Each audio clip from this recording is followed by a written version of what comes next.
It's Friday, and I was looking through the news this morning, and I saw some really exciting things going on in Africa. People weren't really talking about, and other than Ebola, a lot of things go on in Africa. It's a pretty big continent. So I'm not going to tell you about the Kenyan president facing criminal charges or Somalia getting its first cash machine in Mogadishu. No, I'm going to tell you about Prince Sundjata Keita. Sundjata grew up in Mali, a country in West Africa. His parents are King Nare Magan Konate of Mali and Sogolon Kedjo from Do. Sogolon is called the Buffalo Woman for her not entirely appealing appearance and her hunchback.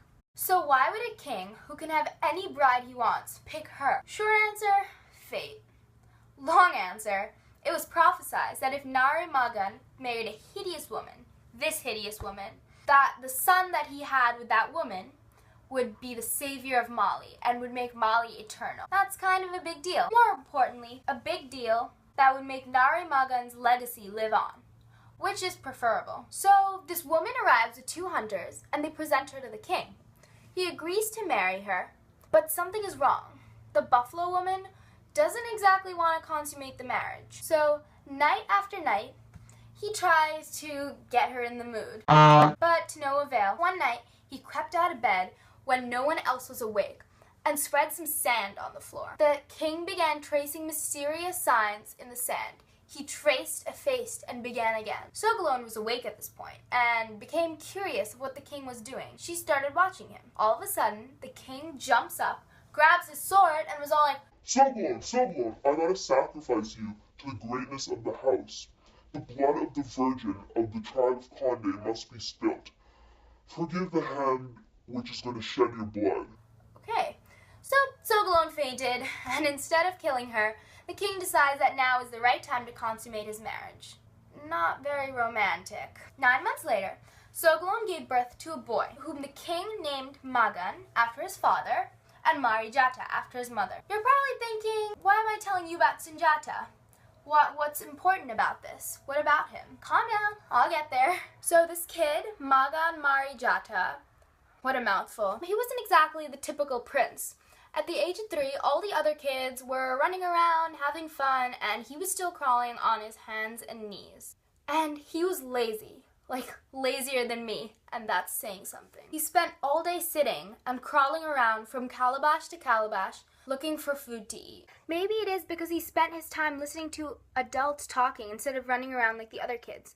Magan Sundjata almost looked like he was thinking. A boy who wouldn't talk, couldn't walk, but he could think. I think that is just so cool. Now, Jata is the only son of the king.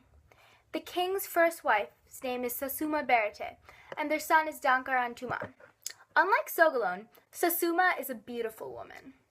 At this point, Dankaran Tuman was a strong and athletic 11-year-old. He even began practicing archery with the bow that Nare Magan had given him.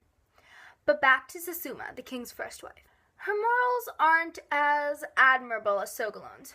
She often made fun of Jata and showed off in front of Sogolon, saying things like, "Come, my son, walk, jump, leap about. The jinn didn't promise you anything out of the ordinary, but I prefer a son who walks on his 2 legs to a lion that crawls on the ground." Rude. But Sasuma could not be any more wrong. One day, the king Nare Magan came to Jata and spoke to Jata as if he were an adult. He told Jata that he would be dying soon, as he was an older man, and that he was giving 2 very important things to his crippled son. The first was a griot. For those of you who don't know, griots are basically advisors for kings who also work as keepers of history. Kinda like The Giver. They tell the stories of kings and sing them. Think of Zazu from The Lion King. Some kings listen to him, others not so much. The second thing that Nare Magan gave Jata was Mali. That's right, Mali.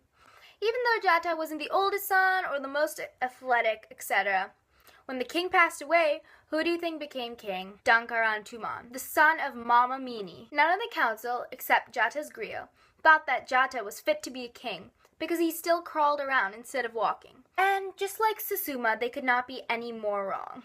You see, There was this tree in King Dankaran's mother's garden, and Sogolon happened to be short of condiments and went to the queen mother to beg for a little baobab. The king's mother threw the leaves at Sogolon and said, "Take them then, since your son is unequal to mine." Rude. Next thing you know, Sogolon was crying on the steps of her home. Her young son came up to her, trying to help.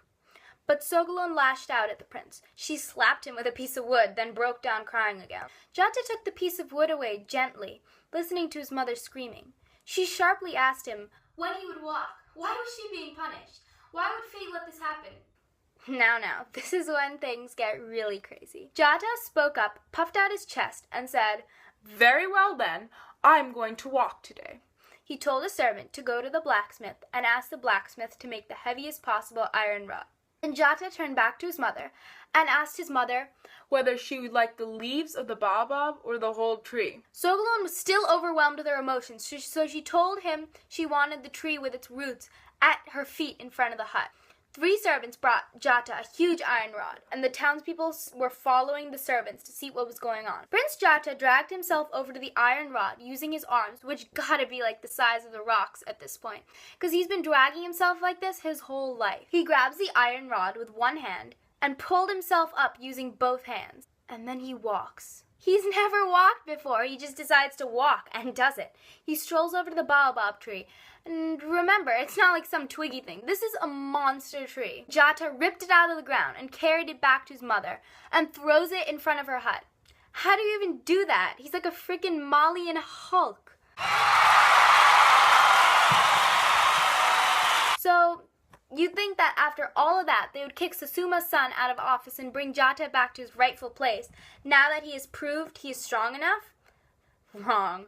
Susuma's son is still king, but the townspeople start calling the prince Sundjata because the Mandingo language is very fast, so many people's names get kind of changed. But all this made me think, Sundjata just decided he wanted to walk, and then he did it. He decided he was going to pull a monster tree out of the ground, and he did it. So, can we? I'm going to levitate with my magical powers.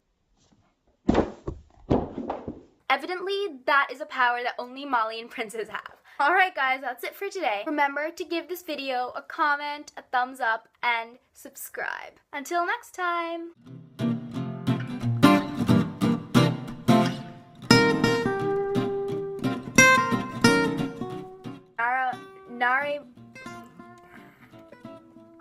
Sorry, if he was in